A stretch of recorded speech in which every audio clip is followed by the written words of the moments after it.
Alhamdulillah wassalatu wassalamu ala rasulillah wa ba'd.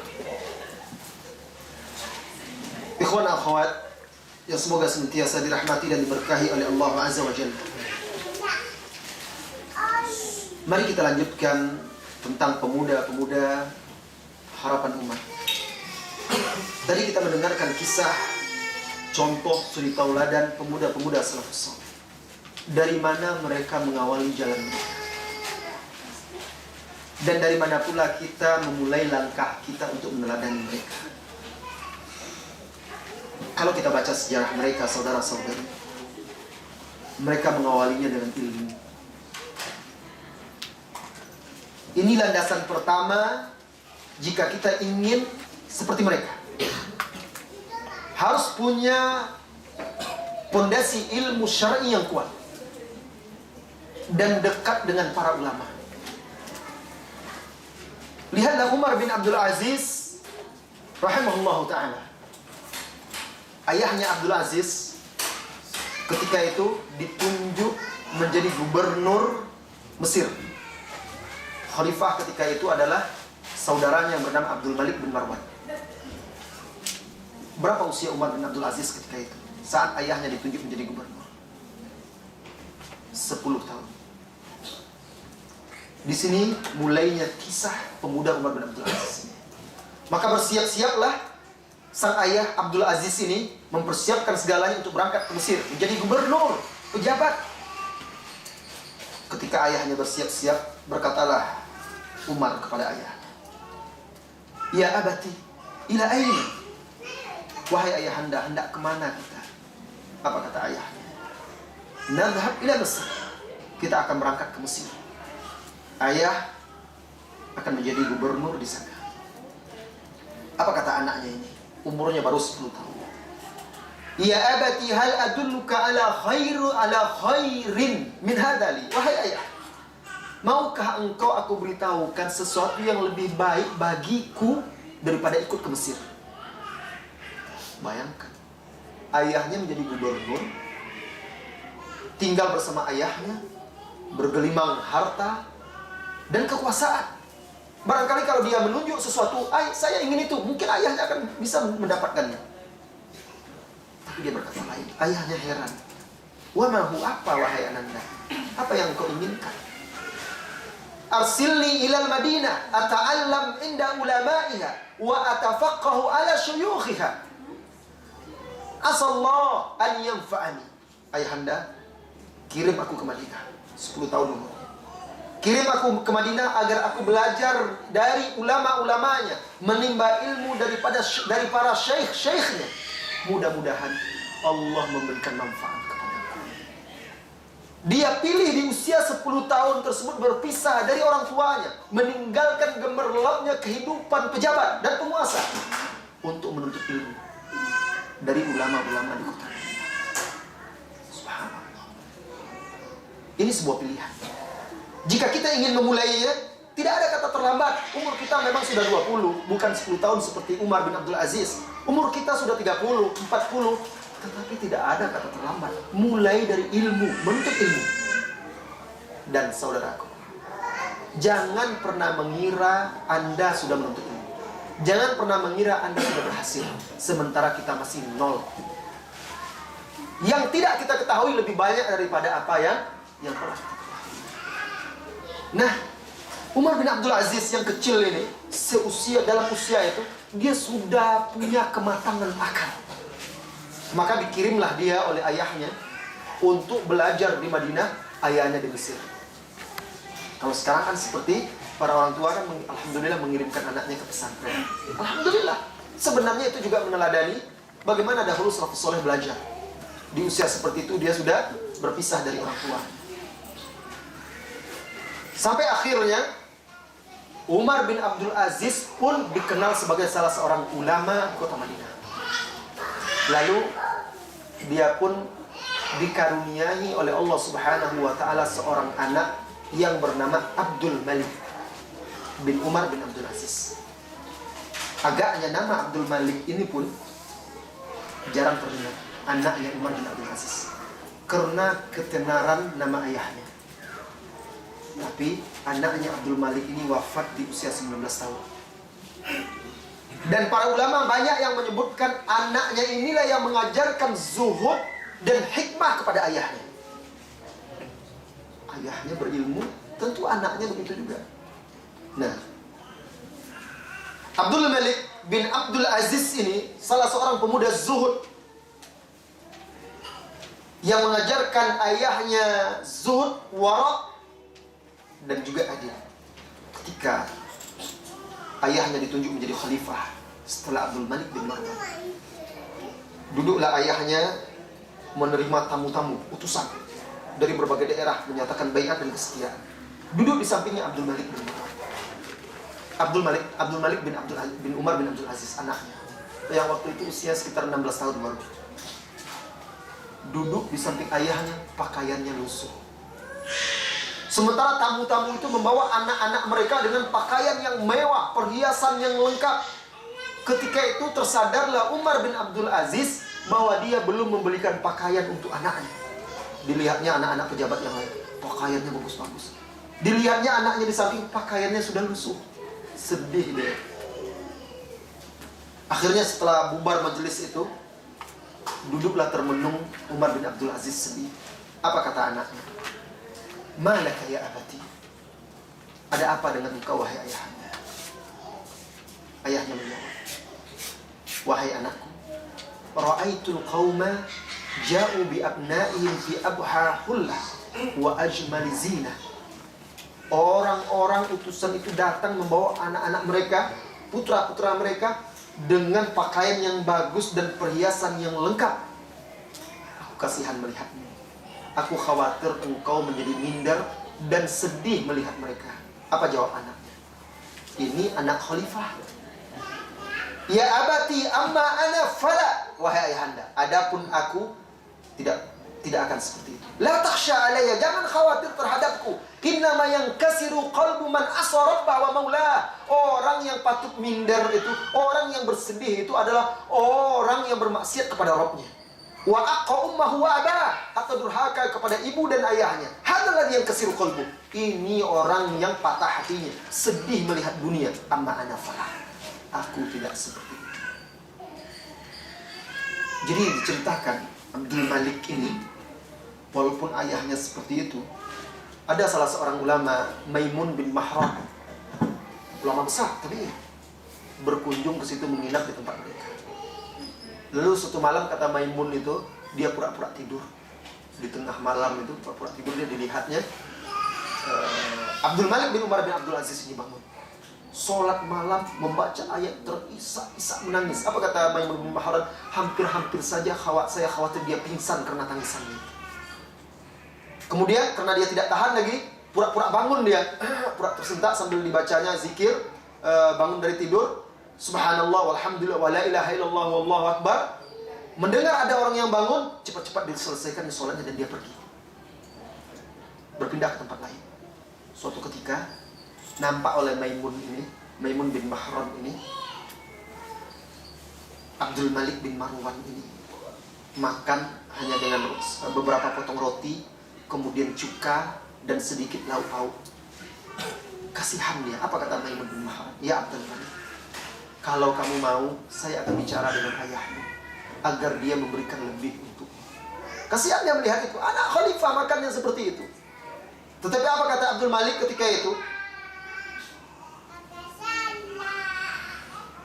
Ya hada, da'anka hada, fa innama innallahi azza wa jalla khairun wa abqa. Wahai fulan, wahai Maimun, lupakan itu. Sesungguhnya apa yang di sisi Allah Subhanahu wa taala jauh lebih berharga, jauh lebih bernilai dan lebih baik daripada apa yang saya miliki. Usia 19 tahun dia meninggal. Jadi mereka itu, saudara-saudariku, pemuda-pemuda seperti itu lahir dari mana? Dimulai dari ilmu. Karena ilmu itu pondasi. Jika Anda ingin istiqomah, jika Anda ingin meniti jalan mereka, mulai dari jalan ilmu itu. Lihat Imam Malik bin Anas, ketika itu dia bercerita umurnya 5 tahun bersama abangnya, kakaknya, saudara laki-lakinya. Waktu itu duduk bersama ayahnya, Anas, yang juga ulama. Lalu ayahnya memberikan sebuah pertanyaan, diminta keduanya menjawab. Imam Malik menjawab salah. saudaranya menjawab benar. Lalu akhirnya apa kata ayahnya kepada Imam Malik? Marah ayahnya kepada Imam Malik. Ai bunai, wahai anakku, syaghalakal hammam an taqul. Engkau ini terlalu sibuk mandi-mandi ke pemandian umum sehingga kamu tidak bisa mengerti dan paham masalah ringan seperti ini. Hadhihi masail basita. Kamu sibuk main saja. Umurnya 5 tahun gitu. Masalah ringan kecil seperti ini kau tidak paham. Tertegun Imam Malik. Apa kata Imam Malik? Fa waqa'a dzalika fi nafsi. Kata-kata ayahku itu mengena pada hatiku. Fala zamtul a'raj sab'a sinin. Sejak itu aku bermulazamah belajar kepada Abdurrahman bin Hurmuz al-A'raj, ulama ahli hadis di masa itu. 7 tahun belajar terus. 5 tambah 7 12 tahun baru. Sampai akhirnya dia dalam usia yang sangat muda sudah menjadi ulama, duduk di majelis ilmu, mengajar dan berfatwa. Mereka mulainya dari mana? Dari ilmu. Dari ilmu kemudian dekat dengan ulama. Bahkan Imam Malik bin Anas itu dia juga bercerita, kuntu idza ra'aitu sibyan qad sabaquni ajma' fi jaybi min at-tamar fa'atihim. Jadi dulu anak-anak kecil dulu memang dekat para ulama. Apa kata dia? Aku ketika menanti Al-A'raj, Abdurrahman bin Hurmuz itu, kalau aku lihat banyak anak-anak sudah mendahului aku berkumpul ingin bertanya kepada dia, belajar, aku kumpulkan korma-korma dari kantongku, lalu aku bagi kepada anak-anak itu. Sehingga anak-anak itu sibuk makan korma, gantian dia lagi yang belajar. Ditinggalkannya anak itu, diberinya korma. Sampai seperti itu mereka ternyata orang-orang dahulu itu. Segini mungkin mereka sudah akrab dengan para ulama. Satu hal lagi, sebenarnya para ustadz, para dai, para ulama jangan malu dan segan mengajar anak kecil juga. Itu tidak akan menjatuhkan level dan derajat para ulama. Dulu ulama-ulama itu mengajarkan anak kecil itu. Abdurrahman bin Hurmuz itu Al-A'raj. Berapa usia Imam Malik belajar sama dia? 5 sampai 12 tahun. Mereka tidak segan, tidak menganggap, wah kalau gitu masa saya akan mengajar anak kecil pula. Tidak, ya, itu martabat mereka. Sehingga anak-anak dahulu kecil mereka sudah akrab dengan ulama, dekat dengan ilmu. Ilmu yang mereka dapat pun terjaga. Nah, ini langkah kita memulainya. Mulai dengan ilmu, akrab dan dekat dengan ulama, ada tempat bertanya sehingga kita terjaga dari fitnah-fitnah. Setelah itu, wahai saudara-saudariku, setelah kita menuntut ilmu, ingat, yang kedua, Allah Subhanahu wa ta'ala berfirman, walau annahum, di surah Nisa, walau annahum fa'alu ma yu'aduna bihi lakana khairan lahum wa asyadda tathbita. Di juz 5, wa idzal la'atainahum min ladunna ajran 'azima wa lahadainahum siratan mustaqima. Apa artinya? Dan kalaulah bahwasanya mereka fa'alu, mengerjakan, menjalankan, mengamalkan ma yu'aduna bihi, apa yang diajarkan kepada mereka, amalkan. Mereka dahulu itu menuntut ilmu untuk diamalkan, bukan menuntut ilmu untuk berdebat, bukan menuntut ilmu untuk menandingi ustaz, ulama dan lain sebagainya, bukan, untuk menghapuskan kebodohan dari diri dia sehingga dia bisa beribadah kepada Allah dengan benar, lalu diamalkannya. Itu tujuannya. Apa kata Allah? Dan kalaulah bahwasanya mereka itu mengerjakan apa yang dinasihatkan, diajarkan kepada mereka, walau annahum fa'alu ma yu'aduna bi lakana khairan lahum, pasti itu lebih baik bagi mereka, wa asyadda tathbita, dan pasti akan membuat mereka lebih istiqomah. Itu dia. Kita sering mendengar kajian yang kaset lah, yang live di internet lah, yang kita undang ustaz-ustaz ke sini dari Indonesia, kita habiskan dana sekian. Untuk apa? Kalau bukan untuk diamalkan. Kalau tidak kita amalkan ilmu yang sudah kita dapat itu, maka akan mudah kita goyah, tidak akan istiqomah, karena Allah yang menjamin di sini. Kalau mereka mengamalkan apa yang diajarkan itu lebih baik bagi mereka, wa asyaddu tathbita, dan membuat mereka lebih tegak, kokoh dan kuat. Atainahum min ladunna ajran 'azima wa la hadainahum siratan mustaqima. Kemudian karena itu kami berikan mereka pahala yang besar dari sisi kami, dan kami tunjuki mereka jalan yang lurus. Jadi jalan hidayah agar kita bisa seperti mereka itu, selain ilmu dan dekat dengan para ulama, amalkan ilmu itu, misalnya kita istiqomah, Allah akan berikan pahala dan bimbing selalu kita ke jalan yang lurus. Itu syarat. Dan itu yang berat. Kita bukan tidak belajar, tapi kita belajar menghafal, belajar membaca. Namun kita lebih butuh lagi untuk belajar beramal. Kemudian yang ketiga, saudara-saudari, mereka dahulu para pemuda itu saling menasihati di antara mereka. Tidak peduli siapapun, walaupun itu ayah mereka, walaupun itu orang yang terdekat dari mereka. Mereka tidak takut, tidak khawatir nanti kalau dinasihati dia benci sama saya. Tidak, karena cinta dan ridho Allah jauh lebih mereka kedepankan dari cinta dan ridho siapapun.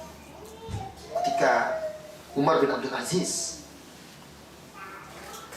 dia berniat mengembalikan harta kaum muslimin yang dulu diambil oleh Hajjaj, dirampas oleh Al-Hajjaj, dan ada pada kaum Bani Umayyah. Pada Bani Umayyah, dia ingin mengembalikan harta manusia itu. Lalu dia bermusyawarahlah dengan pejabat-pejabat. Apa kata pejabat-pejabat mereka? Wahai Amirul Mukminin, kalau itu engkau lakukan, itu akan membuka pintu-pintu keburukan. Itu kan bukan urusan Anda. Itu perbuatan orang-orang sebelum Anda. Biarlah mereka bertanggung jawab di hadapan Allah. Bukan urusan Anda. Datang anaknya Abdul Malik. Pas ketika itu didengarnya pendapat-pendapat pejabat itu, apa kata dia? Ya abati wahai ayahanda, sesungguhnya saran-saran dan pendapat mereka itulah yang akan membukakan pintu keburukan kepadamu. Dan kalau itu engkau lakukan, engkau lebih buruk daripada Al-Hajjaj. Itu adalah hak manusia. Apa yang akan engkau lakukan dan engkau katakan di hadapan Allah Subhanahu wa ta'ala. Tertegun dia. Sampai akhirnya dia kumpulkan harta-harta itu, dia data, dan dia umumkan kepada manusia siapa yang merasa dahulu hartanya pernah dirampas, dikembalikan. Datang ke sini. Karena banyaknya, sampai waktu zuhur belum selesai lagi. Umar bin Abdul Aziz berniat istirahat, nanti asar dilanjutkan. Datang anaknya. Wahai ayahanda, siapa yang menjaminmu akan hidup sampai asar? Bagaimana sebelum asar kamu sudah mati, sudah meninggal, ini belum selesai dikembalikan hak-hak manusia? Apa nanti pertanggungjawabanmu di hadapan Allah? Takut langsung Umar bin Abdul Aziz. Tidak jadi dia istirahat dan tidur. Terus sampai akhir selesai dia menunaikan amanah tersebut. Saling nasihat-nasihati. Di antara di antara kita, para pemuda dan juga kaum muslimin, ini yang akan mengokohkan kita, meneguhkan kita di atas jalan yang hak. Inilah dia amar ma'ruf nahi munkar. Bukankah Rasulullah SAW mengatakan ad-dinun nasihat, ad-dinun nasihat, ad-dinun nasihat. Agama itu adalah nasihat, agama itu adalah nasihat, agama itu adalah nasihat. Sifat seorang mukmin sejati, dia tidak pelit untuk menasihati saudaranya, tidak takut siapapun di jalan Allah. Apabila dia menasihati siapapun, dia takut hanya Allah. Oleh karena itu dia tidak peduli. Tujuan saya kan menyelamatkan saudara saya, bukan mengharapkan apa-apa. Nah, jaga ini, tegakkan amar ma'ruf nahi munkar. Saling nasihat menasihati di antara sesama.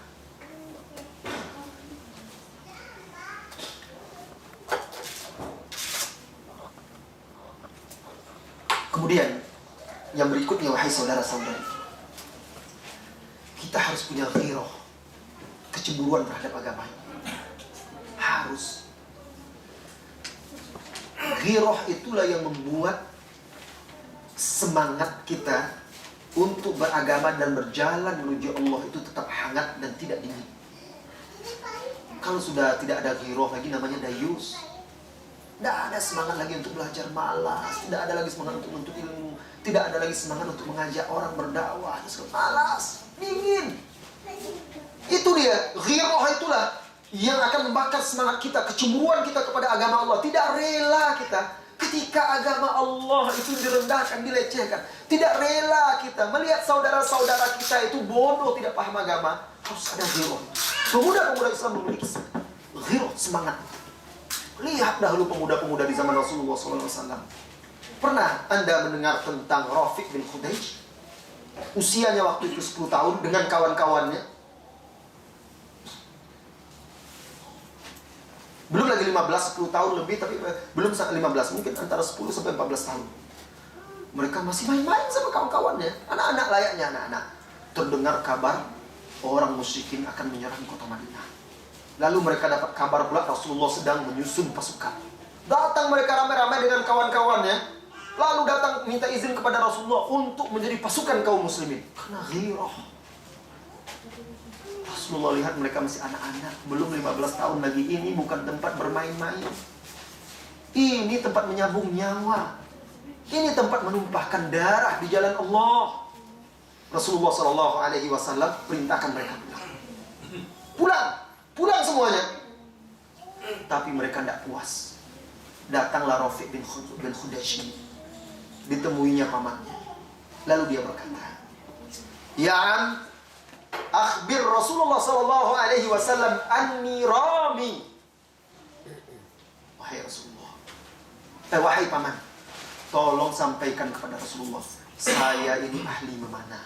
Walaupun usia saya kecil, saya ahli memanah. Sampaikan. Jadi anak-anak dulu itu, mereka pokoknya berpikir, bagaimana sih bisa memberikan manfaat untuk agama ini? Dengan apa yang saya punya, dengan apa yang saya miliki. Pernahkah kita berpikir seperti itu? Saya bisa apa untuk berbuat untuk agama ini? Oh, saya bisa mencetak buletin-buletin, saya bagi-bagikan kepada kaum muslimin. Lakukan. Apa yang menghalangi kita? Oh, saya bisanya berinfak, bersedekah untuk dakwah. Lakukan. Dulu mereka itu berpikir, apa yang bisa saya perbuat untuk agama ini? Karena ghirah. Jangan menunggu, jangan berpaku tangan, jangan duduk saja. Umat ini menunggu kita. Nah, datang dia. Akhirnya pamannya ini datang kepada Rasulullah SAW. Lalu dia berkata, "Ya Rasulullah SAW, inna ibna akhi, sesungguhnya keponakanku ini rami, ahli memanah." Apa kata Rasulullah? Panggil dia, "Jini bihi." Bawa dia ke sini. Mana Rafiq itu? Lalu Rasulullah letakkan target. Kemudian diperintahkan dia dalam jarak tertentu untuk memanah. Dipanahnya beberapa kali tepat sasaran. Akhirnya Rasulullah lihat anak ini memang pantas, diizinkan dia ikut berperang masuk dalam barisan pasukan kaum muslimin. Terdengar cerita itu ke kawan-kawan yang lain, panas kawannya. Sampai berita itu kepada Samurah yang sedang dalam perjalanan pulang ke Madinah. Oh, bangkit ghirahnya. Rafiq diizinkan berperang, apa hebatnya dia dari saya? Datang dia menemui Rasulullah SAW, lalu dia berkata, "Ya Rasulullah, ajasta Rafi'a." Wahai Rasulullah, kenapa engkau izinkan Rafiq? Wa ana asra'u Rafiq. Saya bisa berkelahi mengalahkan Rafiq itu. Nah, dia ingin melihatkan pula kemampuannya. Apa kata Rasulullah? "Hari ini perlihatkan." Bertarung mereka di hadapan Rasulullah SAW. Fatasara Samura wa Rafi'. Faghalaba Samura Rafi'an. Maka bertarunglah mereka, Samura dan Rafi' ini, dua anak remaja ini. Akhirnya Samura mengalahkan Rafi' dan berhasil dia banting ke bumi. Fa'ajazan Nabi SAW Samura. Lalu Nabi SAW mengizinkan Samura untuk ikut berperang. Subhanallah. Jadi mereka untuk agama Allah tidak mau ketinggalan. Kalau orang itu bisa, kok saya nggak bisa? Dia itu menuntut ilmu bisa, saya kok nggak bisa? Dia itu bisa berdakwah dengan yang dia bisa berinfak, bisa ini, bisa itu. Saya kok diam saja? Nah, ini yang ada dalam pikiran anak-anak muda di zaman dahulu itu, di zaman salafus saleh. Ini yang dibutuhkan juga hari ini, ghirah untuk agama ini. Setiap hari kalau duduk berpikir, dia berpikir, apa yang bisa saya buat untuk agama ini? Kalau dia bercerita, nongkrong, berkumpul-kumpul bersama-sama, apa yang kita buat untuk agama ini? Kalau dia menulis, dia berpikir, apa yang saya bisa ungkapkan dan manfaatkan untuk agama ini? Itu pikiran dia. Dunia dia bekerja, tapi untuk apa lagi pekerjaan itu kalau bukan untuk Allah dan untuk akhiratnya? Ini yang dibutuhkan oleh kita. Terkadang kita merasakan futur, lemah. Kenapa? Ketika ghirah ini tidak ada. Ghirah untuk agama itu wajib ada. Kalau tidak, maka kita akan membeku, dingin, duduk, diam, tidak punya semangat. Orang sudah berlomba-lomba, kita masih saja di tempat. Dan Allah tidak ridho kecuali kita berlomba-lomba. Musa alaihissalam, coba perhatikan. Ketika dia membawa pemimpin-pemimpin kaumnya ke tempat yang sudah dijanjikan, miqat yang sudah dijanjikan oleh Allah, sebagaimana diceritakan di dalam surat Toha. Ketika sudah hampir dekat, dipercepatnya langkahnya seakan berlari, tertinggal kaumnya di belakang. Apa kata Allah? "Wa ma a'jalaka ya Musa Apa yang membuatmu tergesa-gesa, wahai Musa? Kenapa engkau berlari ke sini? Mana kaummu? Lalu Musa pun berkata, ya Allah, mereka ada di belakangku. Mereka tidak ketinggalan, tetapi aku yang bercepat. Wa ajiltu ilaika rabbi litardo. Aku yang bergegas. Aku tidak mau didahului oleh siapapun agar engkau ridho kepadaku. Dan Allah tidak ridho kecuali kita berlomba-lomba untuk agamanya. Allah tidak ridho kecuali kita berlomba-lomba untuk akhirat. Semangat ini yang dibutuhkan. Ghirah untuk agama Allah Azza wa Jalla. Kemudian yang terakhir, wahai saudara-saudariku, di atas jalan dakwah ini, jangan lupa perbanyak berdoa. Siapapun Anda, berapapun banyak ilmu Anda, hati ini akan Allah Azza wa Jalla. Dan harus selalu takut seperti takutnya Umar ibn Khattab radhiyallahu anhu. Apa takutnya Umar ini? Suatu ketika Umar radhiyallahu anhu dipanggilnya Huzaifah ibn Yaman. Lalu dia berkata, ya Huzaifah, unshiduka billah, hal sammani Rasulullah sallallahu alaihi wasallam fil munafiqin. Wahai Huzaifah, aku ingatkan engkau kepada Allah. Apakah ada Rasulullah menyebut namaku dalam daftar orang-orang munafik? Karena Huzaifah ini adalah sahibu sirri Rasulullah sallallahu alaihi wasallam, penyimpan rahasia Rasulullah. Seluruh data-data orang-orang munafik lengkap ada pada dia. Nah, Umar takut, padahal dia sudah dijamin masuk surga. Tetap juga dia takut. Khawatir dia. Ditanya Huzaifah, ada Rasulullah sallallahu alaihi wasallam menyebut nama saya di antara orang-orang munafikin itu? Apa kata Huzaifah? Demi Allah, saya tidak akan sebutkan lagi kecuali kepadamu. Setelah ini tidak ada lagi orang yang akan saya beritahu. Rasulullah tidak pernah menyebut nama. Apa yang menyebabkan dia seperti itu? Dia takut. Harus ada perasaan kita di situ bahwa kita takut tergelincir, kita takut tersesat, kita takut salah jalan. Maka berdoalah kepada Allah pagi, petang, siang, malam, dimanapun Anda sempat berdoa, jangan lupa meminta keteguhan dan istiqomah, ketetapan hati. Allahumma ya muqallibal qulub, ya Allah yang maha membolak-balikkan hati, tsabbit qalbi ala dinik, teguhkan hatiku di atas agamamu. Wasarrif qalbi ila ta'atih, palingkan, arahkan hatiku untuk mentaatimu. Khususnya antum-antum yang berada di negeri seperti ini paling membutuhkan ketegaran itu. Dan Anda tidak bisa mengandalkan buku, kaset, video menuntut ilmu seperti ini, tidak bisa. Itu aja harus berdoa kepada Allah Azza wa Jalla. Makanya Mu'adz bin Jabal ketika dikirim ke Yaman itu, di pinggiran kota Madinah itu, Rasulullah mewasiatkan dia apa tadi doa yang saya bacakan tadi? Ya Mu'adz, an la tada'a fi duburi kulli salah. Wahai Mu'adz, jangan engkau tinggalkan di akhir setiap salatmu antaqula, engkau mengucapkan Allahumma a'inni ala dzikrika wa syukrika wa husni ibadatik. Saya tanya sekarang, siapa di antara kita yang membaca doa ini setiap selesai salat atau sebelum salam? Mungkin kita tidak bisa menjawab. Tidak, Ustaz. Kenapa? Itu Mu'adz bin Jabal, dia dikirim merantau ke negeri lain di Yaman yang di situ ahlul kitab, agar dia tegar istiqomah. Rasulullah ingatkan, doa, baca ini. Ya Allah, bantu aku untuk mengingatmu, bersyukur kepadamu, dan memperbaiki ibadahku untukmu. Kapan kita meminta kepada Allah? Berapa kali kita meminta kepada Allah? Allahumma ya muqallibal qulub, ya Allah yang maha membolak-balikkan, tsabbit qalbi ala dinik. Jangan pernah bangga dengan diri kita. Tidak. Hanya Allah yang bisa meneguhkan kita. Berapa banyak orang yang semulanya kuat, tegar, lalu akhirnya satu persatu berjatuhan di jalan, berpaling. Saudara-saudari, kaum muslimin dan muslimat yang semoga senantiasa dirahmati dan diberkahi oleh Allah Azza wa Jalla. Ini dia sebagian azas, landasan-landasan bagi para pemuda apabila mereka ingin meniti, meneladani para pemuda-pemuda salafus saleh.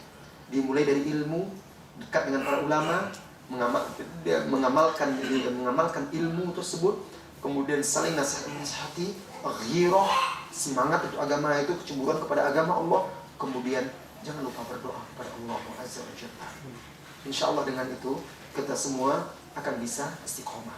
Baik saudara-saudariku, hari ini kita rencananya akan selesai pukul 4 ya, karena agar bisa bersiap-siap, karena kemarin kayaknya tergesa-gesa. Oleh karena itu saya akan berikan kesempatan bertanya lebih banyak, diskusi.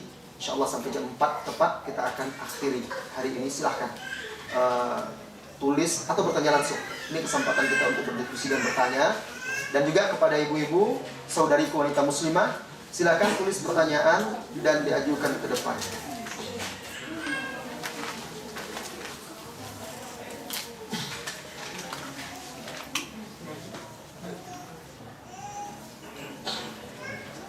Pertanyaan yang pertama, Ustaz, bagaimana mendidik akhlak anak-anak? Secara IQ mereka pintar-pintar, juara kelas, tapi akhlaknya dan adabnya kurang baik. Anak-anak itu, saudara-saudariku, kalau dia anak pintar, maka dia akan lebih cepat menyerap, memahami, meniru apa saja yang ada. Maka anak pintar itu kalau salah jalan lebih mudah dan lebih cepat pula dia jadi nakal. Dan anak-anak itu yang mendidik dia orang tua, kemudian televisi, itu mendidik mereka, kemudian sekolah, kemudian lingkungan, kemudian teman-teman. 5 faktor ini akan mempengaruhi perkembangan tumbuh kembang sang anak. Kalau orang tua lalai di rumah, anak disebutkan oleh TV itulah jadi gurunya. Sudah tauladannya. Jika tidak, di jalanan juga bebas, maka orang-orang yang di jalan itu yang akan menjadi guru dia. Begitu juga di sekolah. Mungkin orang tua sudah berusaha keras, tapi coba lihat, bandingkan jam Anda mendidik anak menjadi contoh dan suri tauladan dengan jam anak-anak di sekolah. Anak sekolah dari pagi sampai petang misalnya. Kita dari pagi sampai petang kerja. Anak-anak pulang sudah main, kita sudah capek dan lelah. Paling kita kumpul dengan anak kapan kesempatan kita untuk mengajarnya. Ternyata kalau kita renungkan betul-betul, sedikit sebenarnya kita mendidik anak kita. Sedikit kita memberikan athar dan pengaruh kepada anak kita. Lebih banyak anak kita itu dipengaruhi oleh televisi, oleh lingkungan, teman-teman, dan suasana di sekolah. Jadi, kalau kita sudah tahu ini, kita bisa tahu apa sih faktor-faktornya. Maka kita harus berjuang untuk mengimbangi pengaruh-pengaruh yang tidak baik itu. Harus bisa akrab dengan anak-anak. Apa salahnya? Jadikan rumah kita itu rumah yang ilmiah. Subhanallah. Ini pengalaman. Dulu sekitar tahun 2002, ada seorang guru SMA. Dia itu berusaha terus bertanya, Ustaz, ada enggak kursus akhlak ini dan segala macam. Saya ingin anak saya itu punya akhlak yang baik. Mana ada, Bu? Saya bilang. Tapi anak saya, Ustaz, saya guru saya, tapi anak saya nakal-nakal, kebut-kebutan di jalan, begini, begitu. Saya jadi takut. Udah begini, Ibu ciptakan suasana iklim ilmiah di rumah Ibu. Yang saya maksud iklim ilmiah ini adalah dalam bidang agama. Buat majelis ilmu di rumah Ibu khusus untuk keluarga Ibu. Tapi mereka tidak mau datang, Ustaz. Kalau udah begitu tuh malas-malas. Suami saya juga tidak mendukung. Ibu jangan putus asa. Mendidik itu bukan seperti membalik telapak tangan. Harus berusaha dahulu. Jangan pernah putus asa. Akhirnya setiap minggu dibuatlah pengajian di rumahnya. Diundangnya adik-adiknya, semua anaknya, suaminya. Suaminya tidak mau hadir. Setiap ada pengajian itu tutup pintu, dalam kamar aja. Anaknya datang lambat-lambat, tapi dia duduk jauh-jauh pula. Tapi terus rutin, tidak putus asa. Setahun, 2 tahun, subhanallah. Suaminya sebelum meninggal jadi rajin mengaji. Karena dalam kamar kan dengar terus dia. Walaupun dia tidak mau keluar, malas duduk kamar dengar dia terus. Terdengar. Nah kalau Allah dia beri hidayah, dia akan berpikir juga, iya juga kata Ustaz ya, iya juga. Akhirnya beberapa tahun menjelang suaminya wafat itu, suaminya rajin ke majelis ilmu, anak-anaknya rajin mengaji, yang perempuan mulai bercadar dan segala macam. Subhanallah, jadi keluarga yang ilmiah, yang dekat kepada Allah Subhanahu wa ta'ala. Perjuangan seorang ibu, dia berusaha. Itu padahal anak-anak yang sudah terpengaruh oleh dunia luar. Anaknya kebut-kebutan, mau jadi artis lah, nyanyi ini, nyanyi itu, tampil di radio. Tapi bisa berubah, nyanyi itu ditinggalkan, berganti dengan menghafal Al-Quran. Masuk, akhirnya ditinggalkannya sekolah umum, masuk ke pesantren ini, pesantren salafin. Usaha, perjuangan. Nah, kalau anak-anak yang sudah terpengaruh seperti remaja itu bisa berubah dengan usaha dan doa kita dengan izin Allah, apalagi anak-anak yang masih kecil, itu paling mudah untuk mempengaruhi dia. Jadi perjuangan orang tua. Walaupun anak kita terpengaruh di luar dan segala macam, Tetapi rumah kita jangan sampai memberikan pengaruh yang buruk. Pulang dia ke rumah, itu kesempatan bagi dia mendapatkan pengaruh yang baik. Manakah yang penting? Apakah mengetahui kaifiat ibadah atau hikmah dari ibadah? Karena ada orang yang meremehkan kaifiat solat dan lebih mencari hikmah gerakan solat. Saudara-saudari kaum muslimin dan muslimat, kewajiban kita sebagai hamba Allah itu adalah sami'na wa ata'na, menjalankan perintah Allah, baik kita paham apa tujuan dan hikmahnya atau tidak. Karena masalah hikmah itu ilmu Allah, rahasia Allah. Dari mana dia tahu gerakan sholat itu kalau ruku itu sebenarnya hikmahnya ini? Itu kan pemahaman dia, belum tentu Allah memaksudkan itu lagi. Itu rahasia Allah, Allah tidak pernah jelaskan. Tidak bisa, itu anggapan dia saja. Walaupun dia paham hikmah yang menurut dia hikmah itu, tapi kalau gerakan sholat dia tidak benar, salah, tidak sah sholatnya. Kalau menyelisihi sholat Rasulullah SAW. Nah, jadi hikmah yang terbesar dari sholat itu apa? Hikmah yang terbesar dari sholat itu adalah untuk merendahkan diri kita, menghambakan diri kita di hadapan Allah Azza wa Jalla. Ada katanya hikmah sholat itu salah satunya untuk kesehatan. Kalau lama sujud itu lihat, akhirnya kalau orang-orang sering sakit kepala lama-lama sujud, kan darah itu nanti mengalir ke sini. Karena mungkin kurang darah ke sini. Jadi kalau dia lama-lama sujud ditekan begitu, nanti sampai menghitam pula keningan. Nah, nanti sempurna peredaran darah di otak-otak itu, sehingga lebih segar dan lebih bugar. Lupa dia, padahal itu adalah kondisi yang terdekat, penghinaan diri dia di hadapan Allah Azza wa Jalla. Saat yang terdekat, kalau dia tulus, ikhlas, sebenarnya yang membuat dia pusing sakit kepala itu bukan itu. Yang membuat dia pusing dan sakit kepala itu memikirkan dunia dia. Itu yang membuat dia sakit kepala, pusing, tensi dan segala macam naik itu. Mayoritas kan karena pikiran. Jadi macam-macam itu. Ada kalau kita berwudu, jadi kenapa Rasulullah dia yudalik, mengurut-ngurut, karena di situ ada titik-titik saraf, kata dia. Kalau begini bisa sembuh ini, itu, dan segala macam. Itu terlalu berlebih-lebihan. Semua itu ibadah itu dilakukan hikmah. Sekarang coba kita tanya, kalau memang benar mereka paham hikmah. Coba, kenapa Rasulullah SAW ajarkan kalau mengusap khuf itu punggung kaki, kok bukan telapak kaki? Apa hikmahnya? Tanyakan kepada mereka, yang kotor kan telapak kaki, kok punggungnya yang disapu? Apa kata Ali? Lau kana dinu bil akli, kalau agama itu dengan akal, lakana asfalul qadam aula bil mashi. Telapak kaki itu lebih patut untuk diusap dan disapu ketika berwudu. Kalau memang mereka paham hikmah, coba tanyakan kepada mereka, ketika Anda kentut yang keluar dari buntut, kok mulut yang kumur-kumur? Kok muka yang dicuci? Tanya kepada orang itu, apa hikmahnya itu? Kan gak paham dia, gak ada kaitannya kok. Jadi jangan dimain-mainkan dengan akal agama itu. Jalankan perintah Allah itu dengan baik dan benar, sesuai dengan yang diajarkan oleh Rasulullah SAW. Kan aneh kan? Yang kentut keluar dari buntut, keluar kentut kumur, malah berwudu dan kumur-kumur. Apa hubungannya? Kenapa gak cebok saja? Kan begitu kan? Yang berarti hikmahnya itu adalah ketundukan, kepatuhan kita kepada perintah Allah dan Rasulnya Sallallahu Alaihi Wasallam. Bagaimana subhat non-muslim? Di makna kami dalam ayat-ayat Al-Quran menunjukkan jamak. Nah, jadi begini.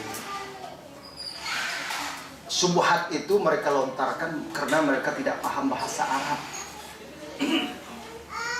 Dalam bahasa Arab, kalimat jamak itu juga dipakai untuk menunjukkan keagungan, kemuliaan, dan penghormatan. Bukan menunjukkan banyak saja. Bukan menunjukkan, kita kalau bicarakan antum-antum. Padahal satu orang, antum, apa kabar antum? Satu orang kok antum-antum. Maksudnya untuk menghormati dia.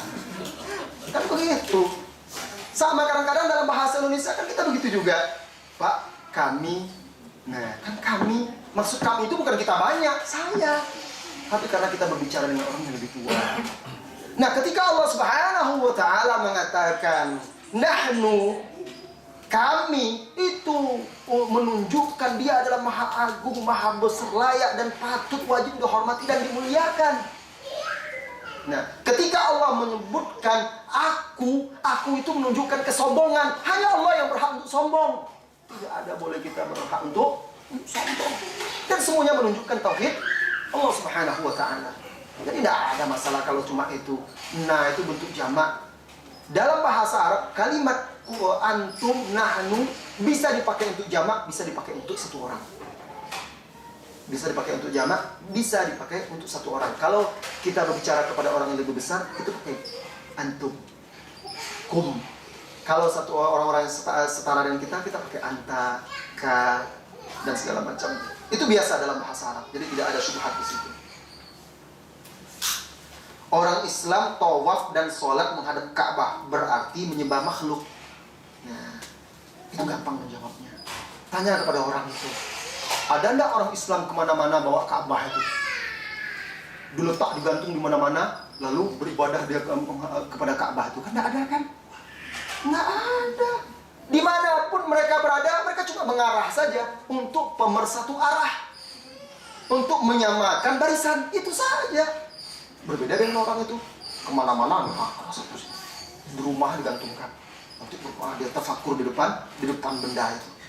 Tapi mana ada orang Islam bawa Ka'bah kemana-mana? Karena mereka tidak menyembah Ka'bah. Ka'bah itu tetap aja di sana. Mereka hanya diperintahkan untuk mempersatukan arah kiblat.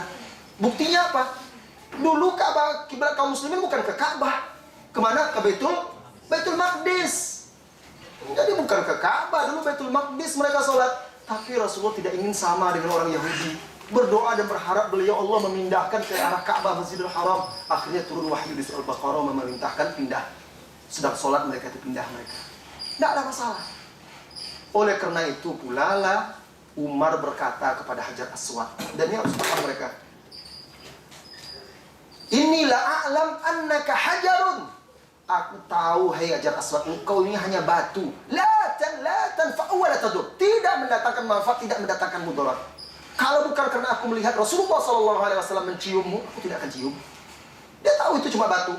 Tapi karena Rasulullah mencium, dia mengikuti dan meneladani Rasulullah SAW. Jadi sama sekali kita tidak pernah menganggap bahwa Ka'bah itu bisa mendatangkan manfaat mudarat. Tidak, dia makhluk. Tetapi itu hanya simbol untuk menyatukan arah sholat kaum muslimin. Allahu Akbar. Bolehkah hadir di majelis dakwah yang banyak senda gurau, politik dan bid'ah? Majelis ilmu kok senda gurau? Itu lawakan. Jangan sudah baca ayat-ayat Allah nanti melawak, senda gurau. Hadis-hadis Rasulullah ketawa-ketawa. Tidak. Politik bukan dakwah, dakwah bukan politik. Ya, jangan dicampur baurkan antara yang hak dengan yang batil. Kalau jelas di situ ada kebatilan, tidak usah hadir. Anda hanya bisa diam sementara ayat-ayat Allah di situ dipermainkan. Anda hanya bisa diam sementara yang hak dan yang batil itu dicampurkan. Tidak bisa. Tinggalkan. Kalau jelas-jelas di situ ada kemungkaran dan kebatilan. Bagaimana ini udah lihat?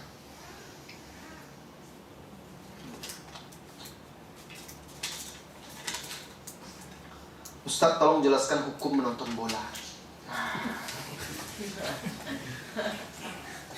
Menonton bola, sebenarnya olahraga itu kan mubah, selama di situ tidak ada kemungkaran, kebatilan, dan juga tidak membuat kita lalai. Itu urusan dunia. Cuma ada nggak kemungkaran di situ? Ada. Apa buktinya? Buktinya mereka pakai celana pendek, semuanya main. Laki-laki sama laki-laki nggak boleh melihat aurat juga, tidak boleh, haram. Itu satu. Kemudian kedua, bercampur baur laki-laki perempuan di situ semua, bersorak-sorai, ada semuanya. Kita lihat juga. Kemudian yang ketiga, yang main itu rata-rata orang-orang kafir. Ada klub yang kita banggakan, menang dia senang hati kita, kalah dia sedih pula hati kita. Itu walak dan barok itu. Kalah sedih pula dia, kenapa kalah ini itu. Senang, wah teriak senang. Subhanallah. Apa sebenarnya diri kita itu? Kalau untuk olahraga silakan aja olahraga, tidak ada masalah, main bola main, tidak apa-apa. Tapi kalau kita larut situ, gembira, sedih, kena klub bola kita, alangkah rendahnya diri kita. Tidak mendekatkan diri kita kepada Allah, tidak juga dengan itu. Ya, jadilah kun salafiyan bil jiddi. Jadilah salafi dengan sungguh-sungguh, dengan benar. Tidak usah separuh-paruh dan setengah-setengah. Olahraga boleh, daripada nonton bola, enak kita main bola lagi. Kita sendiri yang main kan jelas. Main bola teriak sana teriak sini, ada yang rela itu di Indonesia itu kan kalau main bola biasa kan tengah malam itu. Itu bisa dia bangun tengah malam untuk klub kesukaan dia itu, tapi dia tidak pernah bangun untuk sholat tahajud. Jangan tanyakan lagi, banyak itu. Tidak peduli yang sudah mengaji dan tidak mengaji. Kadang-kadang duduk dengan orang-orang mengaji itu udah pandai pula dia berbicara. Kalau si Anu itu kalau tendangannya tendangan pisang tuh. Wah, ya Allah, mahir pula dia bercerita itu. Wah, kalau dia itu kalau bawa bola begini, begitu. Ya Allah, itu pula yang dibahas. Biarlah main-main gol lah.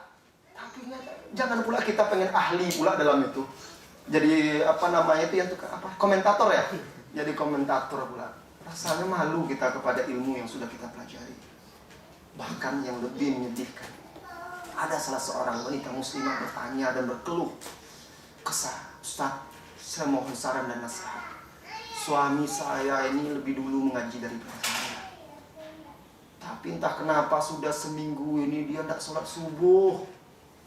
Kenapa ibu?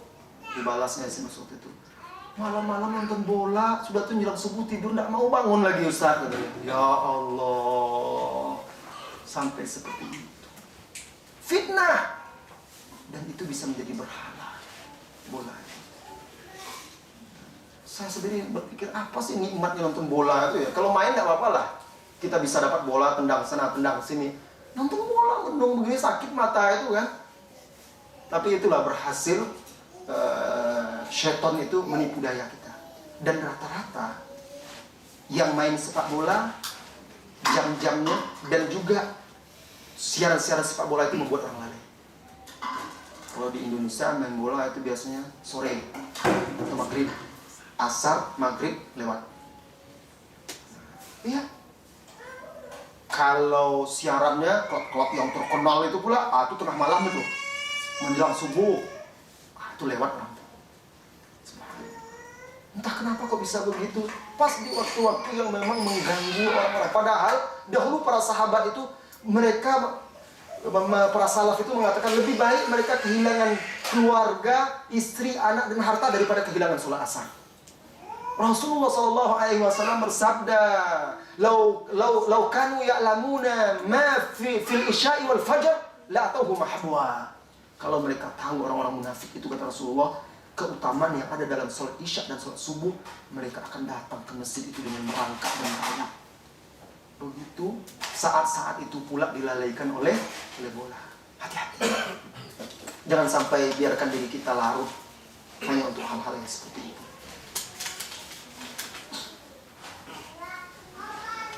Ustaz, bagaimana seharusnya kita mengikuti mazhab? Apakah harus salah satunya saja, Syafi'i, Hanafi dan lain-lain, atau boleh memilah-milah? Ya, kita harus mengikuti satu mazhab saja, mazhab Muhammad SAW. Itu saja. Ya. Madhab salafus saleh, para sahabat, itu yang harus kita ikuti. Adapun madhab Syafi'i, Hanafi dan lain-lain, Anda ketika mati nanti dibangunkan oleh malaikat, ditanya tidak ditanya, apa mazhab kamu? Aku di Indonesia ikut mazhab Syafi'i. Tidak ada. Yang ditanya itu kan adalah, wa man hadzal rajul alladzi bu'itha ilaikum? Siapa laki-laki yang diutus kepada kalian ini? Makanya mazhab yang wajib diikuti hanya satu, mazhabnya Nabi Muhammad sallallahu alaihi wasallam. Yang lain, Imam Syafi'i mengikuti Nabi Muhammad, Imam Abu Hanifah mengikuti Nabi Muhammad, Imam Malik mengikuti Nabi Muhammad, Imam Ahmad mengikuti Nabi Muhammad. Tetapi mereka manusia yang tidak sempurna, bisa salah, bisa benar. Kenapa tidak ikuti aja langsung Nabi Muhammad? Hormati para ulama tersebut. Kalau pendapatnya keliru, lemah, maka ikuti pendapat yang memiliki dasar dari Al-Quran dan dari hadis-hadis Rasulullah sallallahu alaihi wasallam. Saya memiliki teman orang Jepang yang masuk Islam dan menikah dengan orang Indonesia. Tapi dia masih belum mau sholat dan masih suka minum khamar, apakah dengan dia meninggalkan sholat itu dia masih dihukumi muslim? Kalau dia tidak sholat sama sekali, dia bukan muslim. Tidak cukup mengucapkan 2 kalimat syahadat. Bukankah Rasulullah SAW bersabda kepada Mu'adz dalam hadis Bukhari itu, innaka ta'ti qauman ahlal kitab, engkau datang kepada kaum ahli kitab, fa'akhbirhum faltakun awwala ma tad'uuhum ilaihi syahadata an la ilaha illallah wa anna muhammadar rasulullah. Jadikan dakwah pertamamu adalah mengajak mereka kepada syahadat la ilaha illallah wa anna muhammadar rasulullah. Fa inhum ata'uka lidzalik, kalau mereka mentaatimu untuk itu, mengucapkan 2 kalimat syahadat, fa'alimhum, ajarkan kepada mereka, annallaha iftarada alaihim, bahwasanya Allah memfardukan, mewajibkan atas mereka 5 sholawat, 5 sholat fil yaumi wa lailah, dalam sehari semalam. Nah, tidak cukup. Jadi bagaimana caranya? Ajak dia. Mungkin kita tidak cukup pandai untuk mengajar dia. Ajak dia berkumpul dengan kaum muslimin yang lain. Ya mungkin seperti majelis-majelis seperti, tidak apa-apa diajak. Mungkin tahan dia 1 hari, alhamdulillah. 1 hari, sesaat dia duduk itu, mudah-mudahan terbuka pintu hatinya. Berpikir dia ketika dia pulang, apa salahnya? Ajak dia duduk di majelis kita, ajak dia belajar, ajak dia mengaji, karena dia sudah mengaku muslim. Kalau kita sudah berusaha, ternyata tidak juga dia sholat, maka tidak akan berguna lagi syahadat bagi dia. Ya, karena Islam bukan hanya sekedar ucapan. Keimanan itu adalah yang diucapkan dengan lisan, yang diyakini dengan hati, dan diamalkan dengan anggota badan. Itu dia keimanan.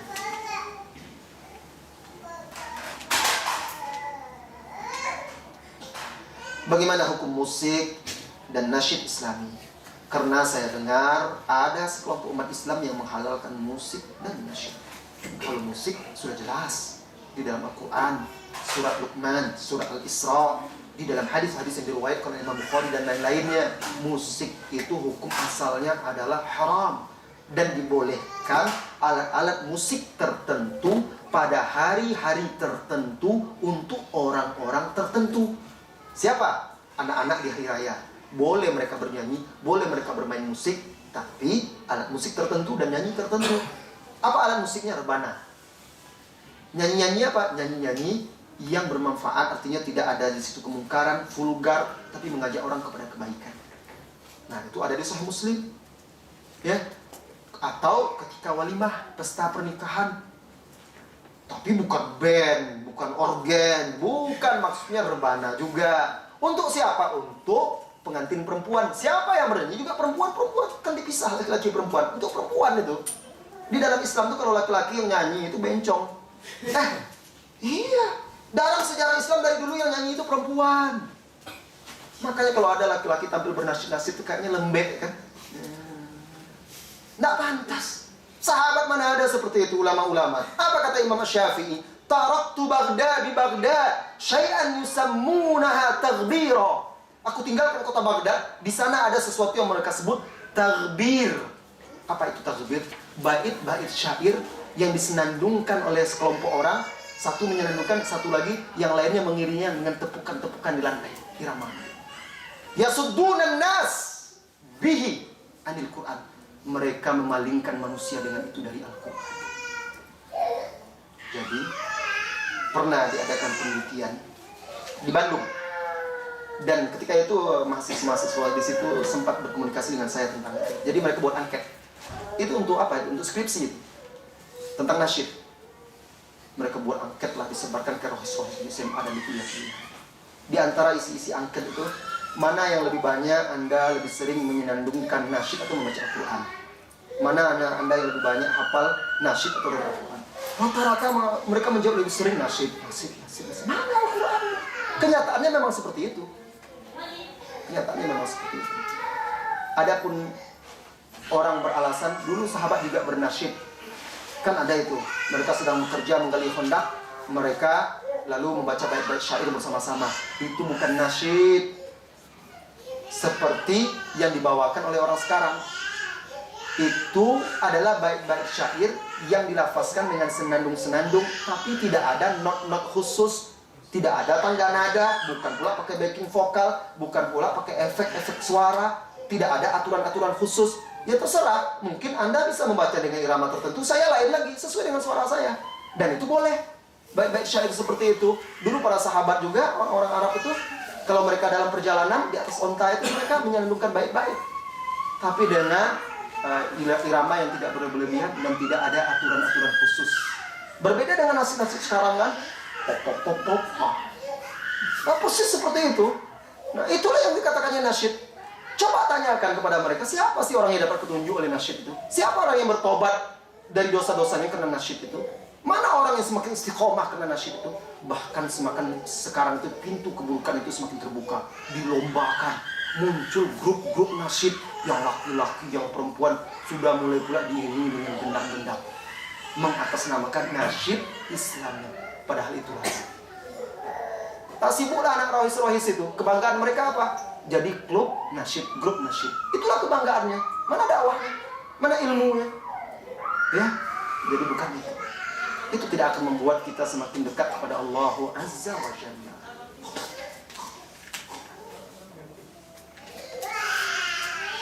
Jam 4 ya, ke satu lagi. Dari bibit yang baik diperoleh hasil yang baik. Dan kami berteman sejak SMP dulu. Bolehkah berkirim pesan sekedar untuk bertanya kabar dan memotivasi belajar? Teman beda dan lawan jenis. Kenapa tidak teman yang lain saja, yang laki-laki saja? Kan banyak teman SMP Anda, kan bukan dia saja. Memang dulu sekelas cuma berdua. Sekelas 30 orang ada laki-laki, yang dipilihnya yang perempuan aja. Nah, ini bisikan-bisikan syaitan. Alasannya saling memotivasi belajar, lama-lama memotivasi syahwat. Hati-hati kalau seperti itu. Awal-awalnya curhat, lama-lama curhat curi hati. Jadi hati-hati. Mau motivasi ya laki-laki kan masih banyak. Ngapain perempuan? Biar dia sama-sama perempuan pula. Jangan buka pintu-pintu fitnah tersebut. Bagaimana cara menasihati ibu agar mau berjilbab? Nasihati dengan baik, lembut, doakan dia. Dan terus berusaha. Beri dia buku-buku, hadiah-hadiah, kaset-kaset pengajian, ajak dia hadir ke majelis ilmu. Kenalkan dia dengan teman-teman, orang-orang yang sudah mengaji. Karena biasanya kalau kita tidak bisa mengajak keluarga kita, mungkin teman kita bisa mengajak dia. Sering seperti itu. Nah, mudah-mudahan dengan demikian terbuka pintu hatinya. Saudaraku, saudariku, insya Allah besok kita lanjutkan dengan tema yang lain. Karena sudah jam 4 ya. Kita cukupkan sampai di sini dulu. Terima kasih. Jazakumullahu khairan. Wassallallahu wasallam ala nabiyyina Muhammad walhamdulillahirabbil alamin. Subhanakallahumma wa bihamdika asyhadu an la ilaha illa anta astaghfiruka wa atubu ilaik. Assalamualaikum warahmatullahi wabarakatuh.